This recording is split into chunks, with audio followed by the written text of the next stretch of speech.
Welcome to Chapter 2, a guide to medieval mastery, markets, bandits, industry, trade, fashion? No. We'll be going over the perfect optimization for market stalls. Then I will show you how to take your first two bandit camps and smash those worm-eating... I think they eat worms. It must be why they're not afraid to die. But we're going to take care of them. We're going to get some money. We're going to get some influence. We'll be going over how to expand your industry in the early stages of the game. And I'll be going over strategies for trade to reach the only objectives that are currently available. I think a lot of people overthink trade, and I will go into that. Alright, so now we're going to be focusing on minor expansion and industry. So now that we have our handy-dandy logging camp and a general vicinity for where we're going to be getting our early game trees from, we're in really good shape. We have some late game potential over here. So I am going to preemptively start getting a couple logging camps over in this direction.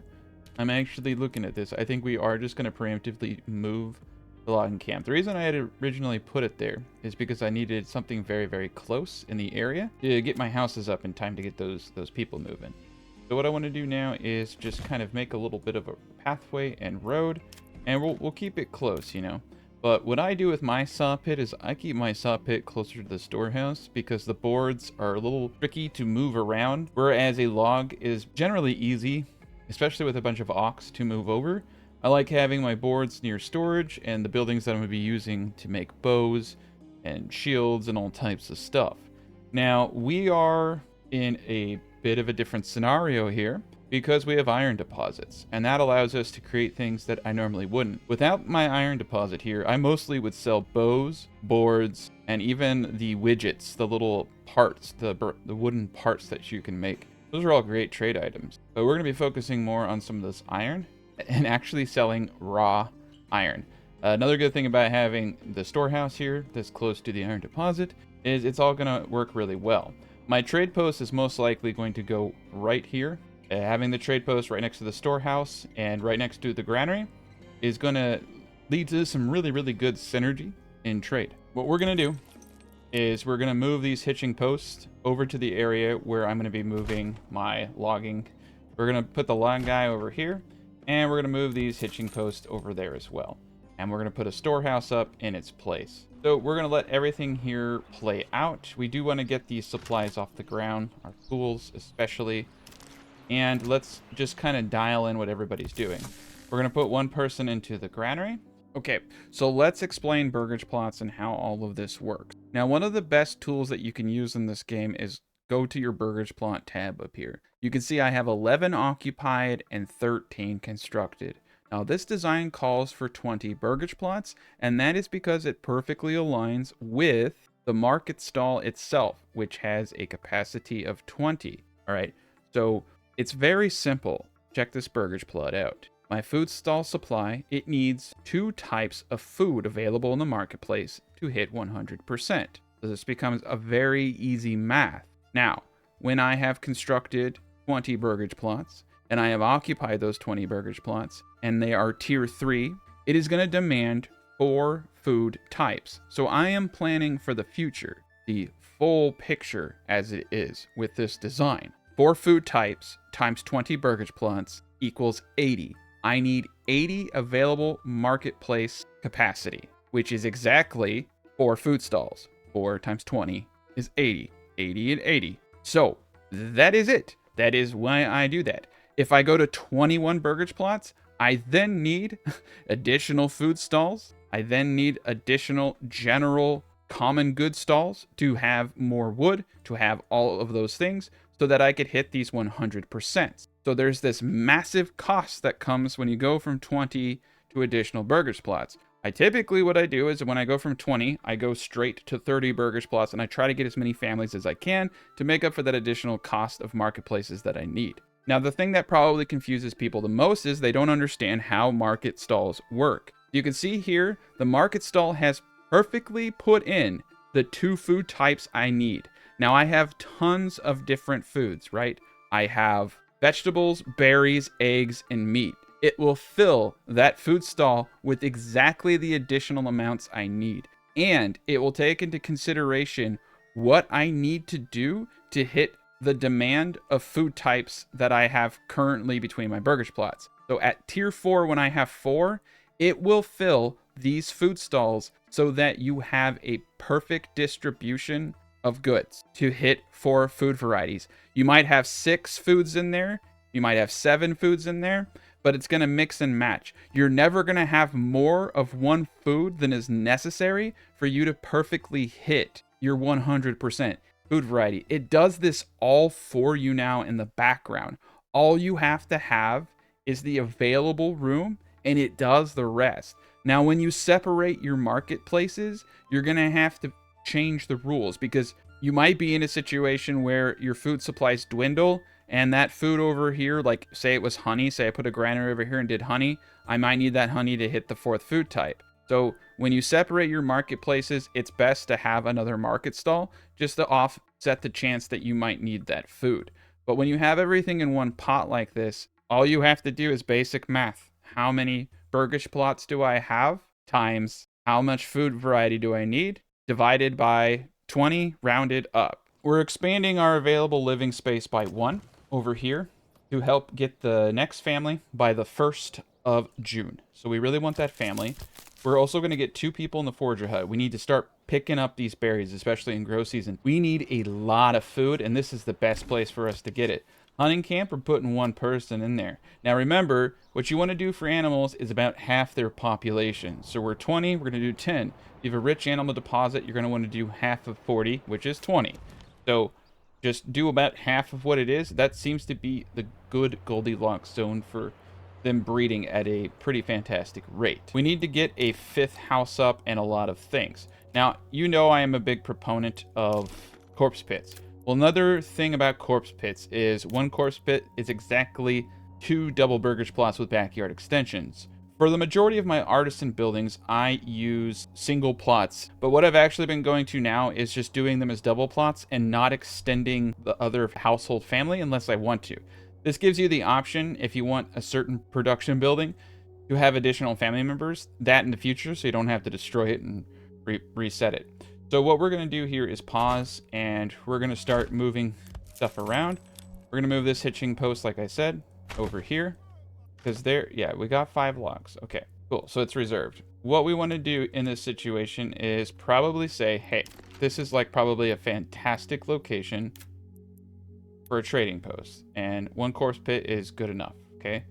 So we're definitely going to do that. So what I'm going to end up doing is just making a few areas that are 1 corpse pit in length. And we're going to put a square around it. I can put housing in here. I can put industry in here. I could put literally anything that I can think of in here. So that is beautiful. Trade post right there. Storehouse right here. So what I want to do right now is do 2 more houses here that are double Burgage plots. And we're going to be using those for the production of bows. And we're going to be using those for the production of whatever I can actually think of. I might do a joiner. I might do a blacksmith. We're going to need quite a bit. Normally, I wouldn't have to do this, but because I want to show you guys how to use sheep to make meat and import salt to make sausages in your settlement, we're going to do that too. And that's going to be relatively cheap. So what we want to do is get a butcher up and a couple of other things. But this is going to be a great zone for everything that we're trying to accomplish. We have a lot of food coming. Our granary is doing fantastic. I'm actually going to cancel this logging camp because it's holding up 2 wood. So we're going to cancel one of the logging camps so that we can get this storehouse up right now. I got a little too ambitious. These roads are too lame. So don't ever be afraid to mend a road or destroy a road to make something work. There you go. So see, I just need a little bit of a tweak. So now I can redo the road, and it's just a little wonky. Is the perfect amount of wonkiness. And we'll do a road. Cool. Storehouse up. Let's speed this bad boy up. Let's actually quickly destroy this marketplace.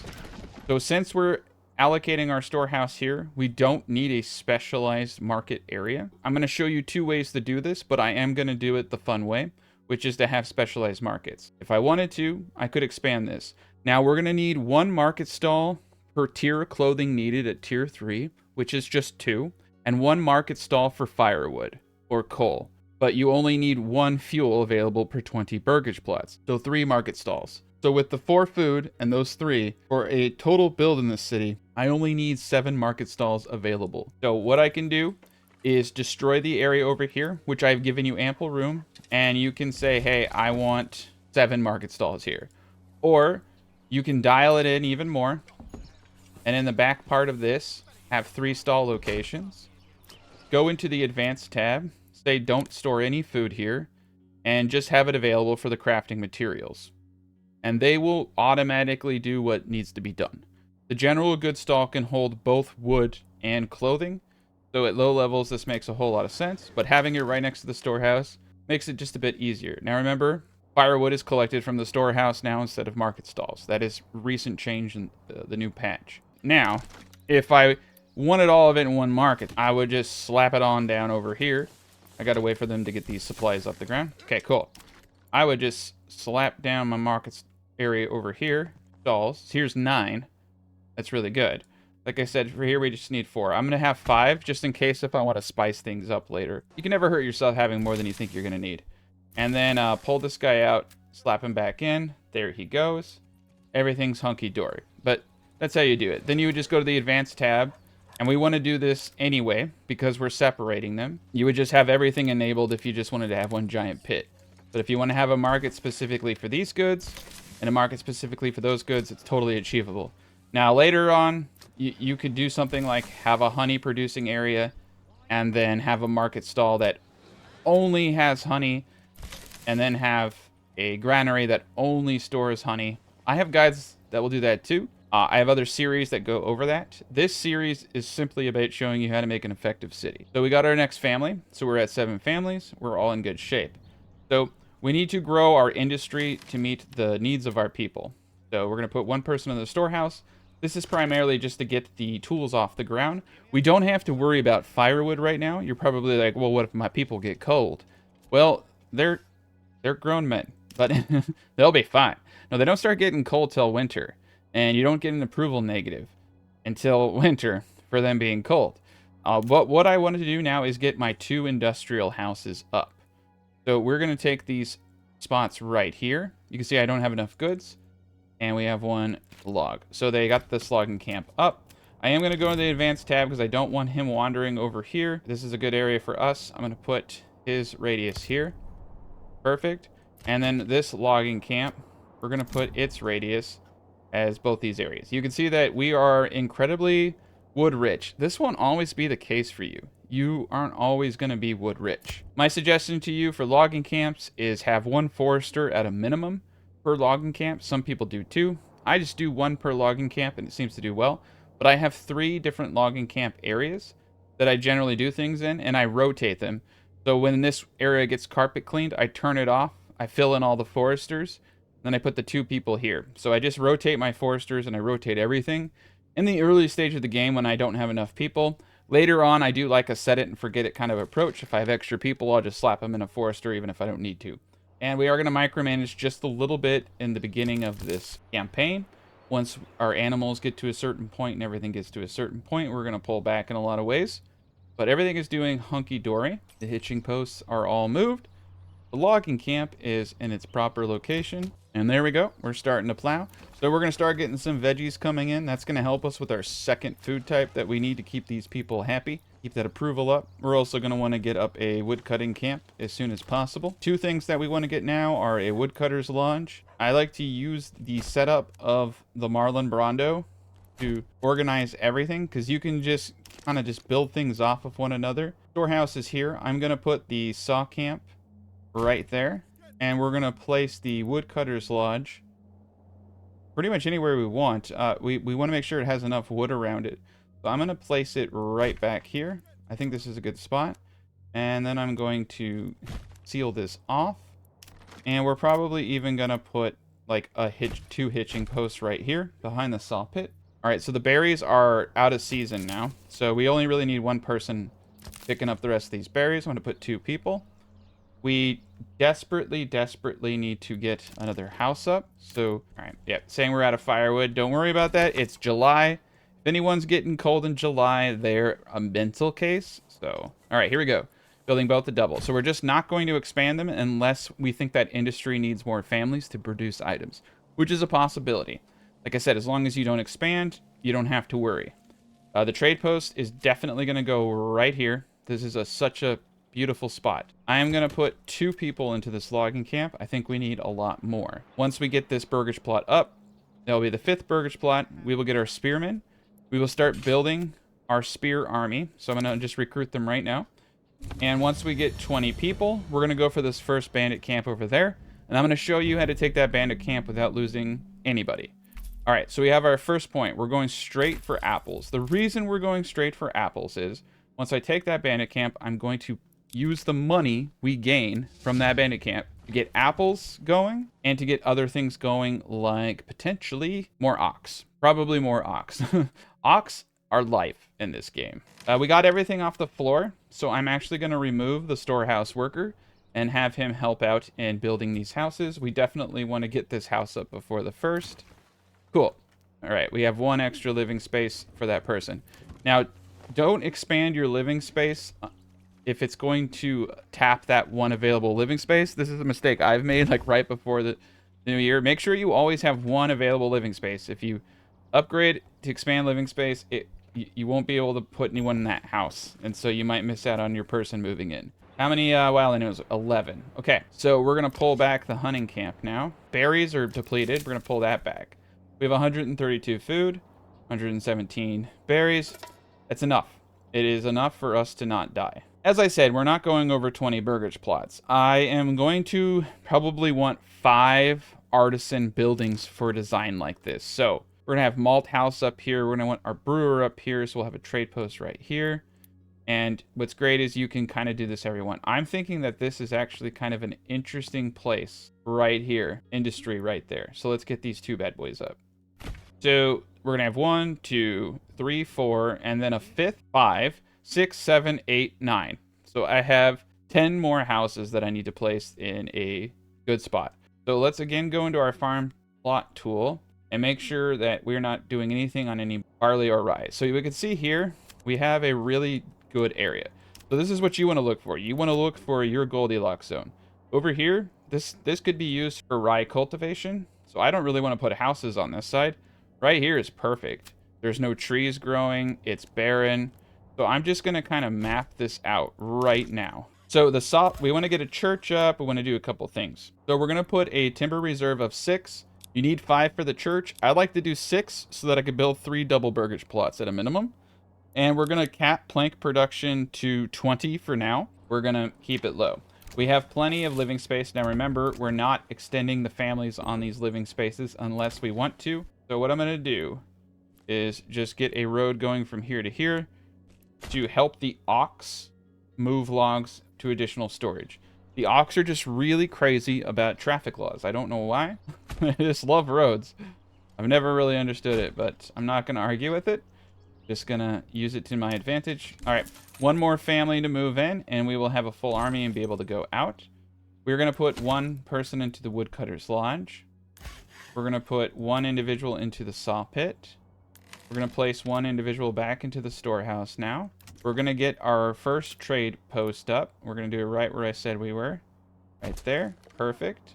And we're going to continue on our operations. We're doing great. So we've expanded our industry in a way that makes a whole lot of sense. Everything is very connected, and it feels good. Did I make you proud, Daddy? Did I make you proud? So we got Burgage plots over here doing the Lord's work. Once we get these to tier 2, we'll be in good shape. So we need the church to get to tier 2. We need fuel to get to tier 2. We need 2 types of food.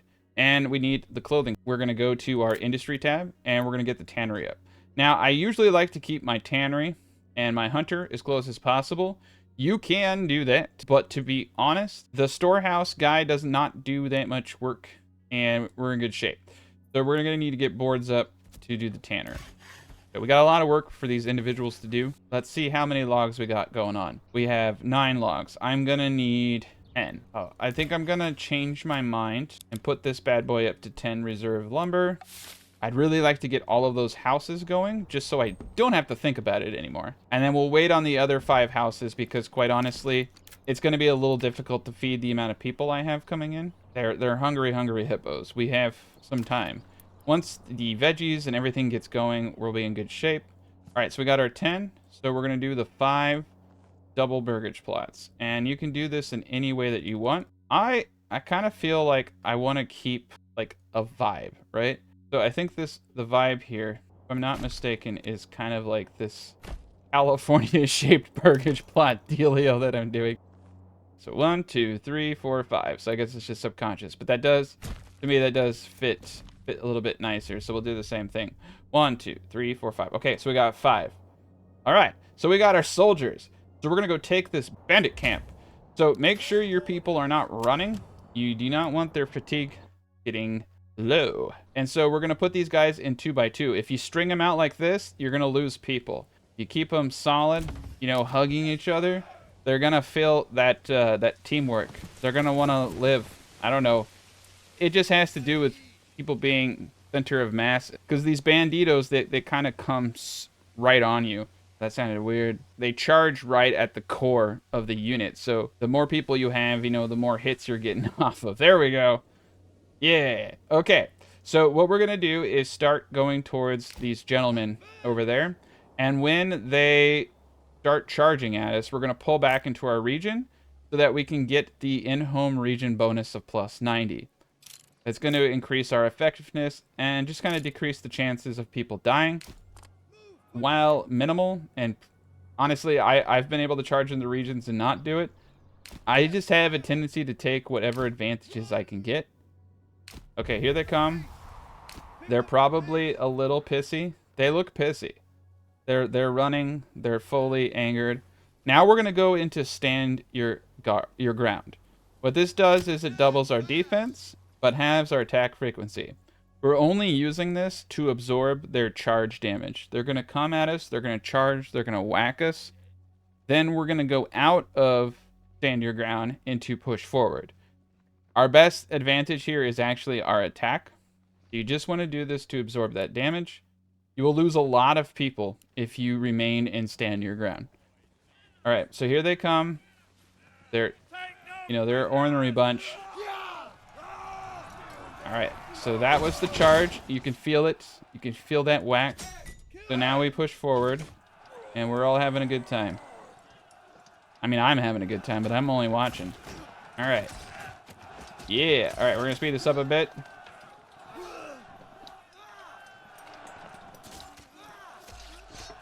Okay, and we won. So now we're going to run over to this camp, and we're going to look for the next camp. The next camp is right there. We got to actually be a little careful here, because we might accidentally aggro that other camp.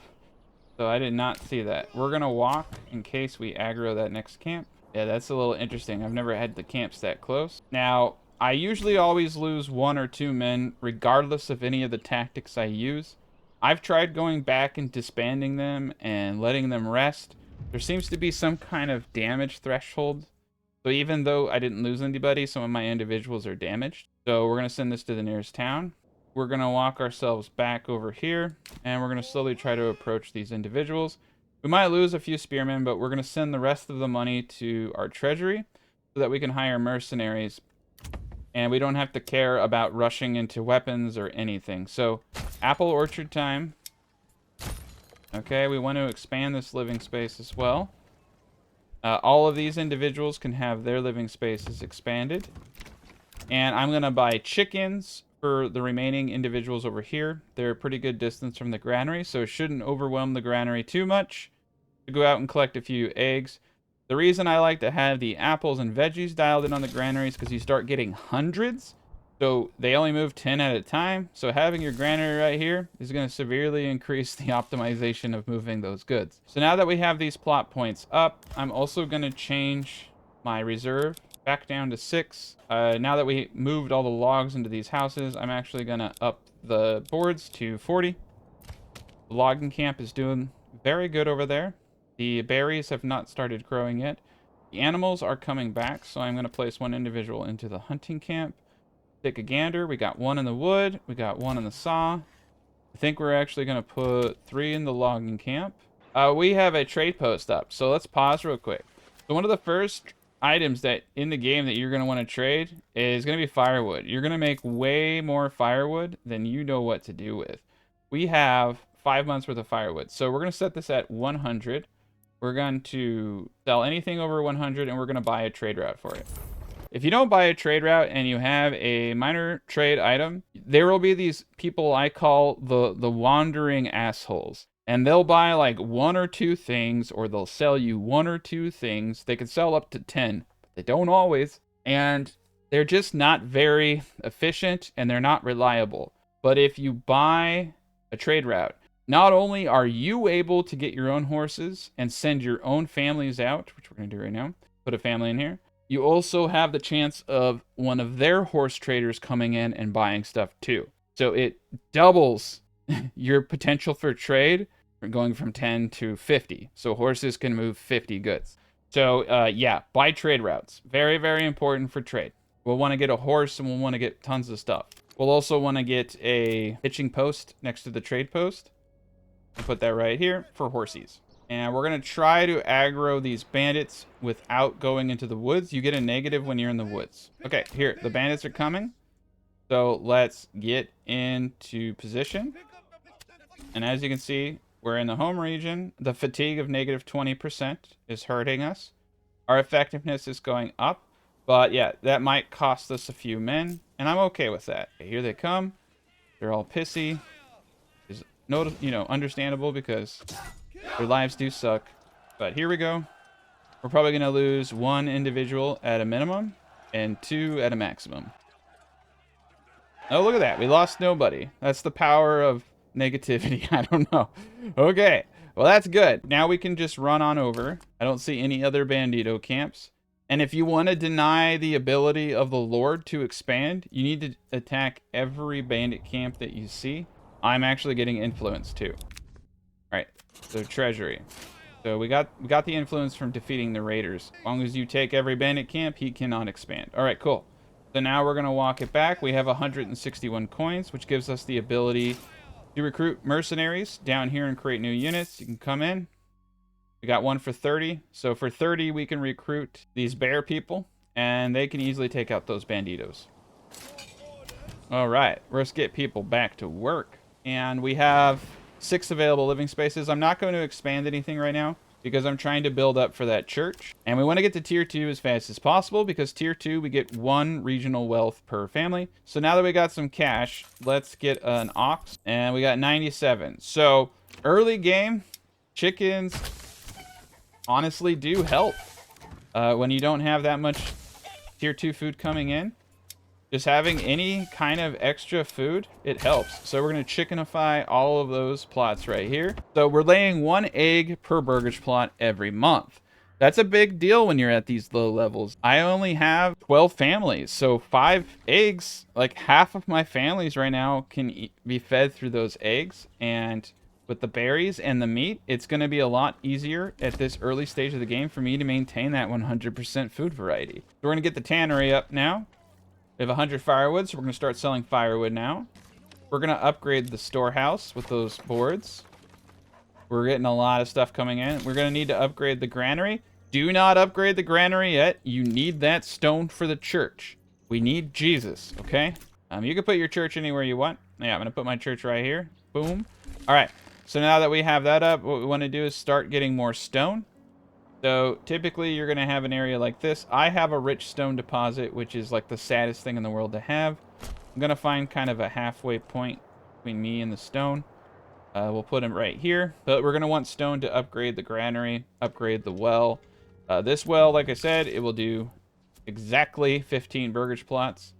And you have to upgrade it to get 50 burgage plots per well. Most likely what I'm going to end up doing, placing a well over here, so that they don't have to walk all the way into town. Although it is a very, small walk, having more wells. So I'm going to put one right here. Yeah, we're going to put a well over here.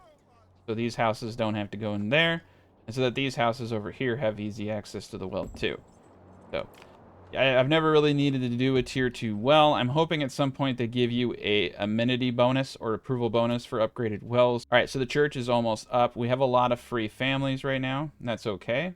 We have the trade post going. So another thing about trade posts is that they're going to overhaul trade. So let's get to the point here. What are you trying to achieve? You're trying to make enough money that you can import barley. You can buy things that you need. You can tax your city to a point that whatever you're taxing regional wealth. The higher your regional wealth, the more taxes you're getting when you have a manor. And then the more treasury you have to hire mercenaries and to pay the king's tax. So you can do all of that. You don't even have to produce barley. You can buy barley, produce enough money to accumulate tens of thousands in your treasury with very basic trade goods and one trade post. You don't have to start an armor empire. You don't have to do XYZ to achieve the objective of everything that you need to do currently with wealth. So a lot of what you can do, you don't have to. I just sell warbows, planks, and widgets, the wooden parts, and firewood and honey, and I make more money than I can spend. What I'm getting at is that there's no incentive, but I'll still go over some of the better trade items, regardless of that, because at some point it will matter. It currently does not matter at all. However, the way that trade works currently is that when a trader comes into your town, he picks a random trade post to go to. It used to be based off of proximity. It would go to the closest one, but as of this new patch, it is now completely random. You can only store 50 of a good in trade posts. So if I have 2 trade posts, if I have 45 firewood here, and I have 5 firewood in that other trade post, he's going to go to one trade post. He might go to the one with 45 firewood. He might go to the one with the 5 firewood. If he goes to the one with the 5 firewood, he buys the 5 firewood and he takes off, leaving me, a poor man, with my 45 firewood, just sitting there with my thumb squarely up my rear end, okay? So I use one trading post. It keeps everything simple. I don't have any breakdowns. I'm not able to sell as many goods as if I had 2, but I'm more likely to sell the full quantity of my goods because it's all in one place. So I have been going with one trade post. It has worked wonders. That is the logic behind it. Like I said, it just severely reduces the probability of the trader picking the trade post with the least amount of goods. You can get away selling quite a bit. You have 500 generic storage and 500 pantry. You're really limited by the amount that the families can produce and move. So the key to utilizing one trade post is to have it right next to your storehouse where all the items that you're trading are going to be. So at some point, I am actually going to make another storehouse over here. Actually, let's just say now, to kind of get this point across. We're going to create another storehouse. And the whole purpose of this storehouse is going to be firewood and leather. All the things that I'm selling in the market, I'm going to have in a storehouse so that it doesn't get full. All the things that I'm trading, I want to put in the storehouse right next to the trade post. All the things that I'm trading, I want to put in a granary as close to the trade post as possible. The closer I can get these goods to this trade post, faster they're replenishing goods as they're sold. Because it's just 4 dudes. That is trade, and that is the state of the game. One trade post, dial in your logistics to make sure that the goods you're trading are as close as possible so that the 4 families are not overwhelmed. Now, I have run cities where I've done multi-split systems and I've done single systems. I always make way more money in the cities where I just have one trade post. So that's like my personal preference and my personal experience. Try it out yourself, but I can say with a degree of confidence, if you use one trade post, you will not have issues if you line up your logistics correctly. So we have firewood, we have food. It is the dawn of a new age. March is berry season. We're going to start getting. I have stopped adding herb gardens in the meantime because, like I said, I'm limited in the trade items that I have, and I found that herbs just really don't do it for me anymore. If you want to, go for it. I just haven't found a need to sell them as much, and they just kind of take up space in my opinion. All right, so we have a new message. The raiders are coming, so we're going to track their movement. We have 365 days. We have more than enough money in our treasury to do everything we need to do. We have the stone camp down here. I'm going to put one individual into the stonecutter camp so that we can upgrade this granary at the next moment. We have 2 available living spaces, so I do want to start expanding these burgage plots as much as possible. We're just going to do the whole 5. All right, we're in good shape. I'm going to dial the logging camp back down to 2. We are wood cutting. We are store housing. We're in really good shape. So let's expand. What we're going to do here is something a little interesting. So like I said, we only want things that we're going to be trading. So right now I'm going to be making shoes. At a later point, I'm going to be making leather, and I'm going to be making just, firewood, coal and firewood. And we might as well do the wool because we are going to be making wool, but we're not going to be, well, we can. Wool actually can, and so can yarn. I would actually prefer to trade those things With the sheep, I'm going to show you how we can trade that stuff too. All right, so this is all good. I'm not going to be making cloaks or any kind of clothing or any of that stuff. So that's what I want to store here, are all the things that I'm going to be putting into the market stall right there. And then this gentleman here, I'm going to do the opposite. I am actually going to pull this guy out, throw him over there, upgrade that to a large storehouse. And we're going to say, do not store leather here. Do not store yarn. Do not store firewood, wool, not store boots. And you store everything else. Store boards, store stone, everything else. You can even store the hides because we're not putting hides into the market stall. So the market stall guy is here and the storehouse is here. We're going to now disable market stall setup. And now we can run a person in the storehouse literally just to move and help with the industry at play. And that's what we're going to do. We definitely have enough people for it. So that is a strategy that you can use. We're going to place an individual into the tannery. We have our well going strong, our saw pit going strong. We have some money, so we're going to order one more ox. We're going to upgrade some of these hitching posts into stables to give ourselves a little bit more room for future ox. And I mean, look at this. We are just rolling. We got trade. We got Jesus, we got apples, we got veggies going. So you can see the eggs are helping out. We got berries, vegetables, meat. We have multiple food types in the very early stages of the game. We got stone. Let's upgrade this to a large granary now. And we are doing fantastic.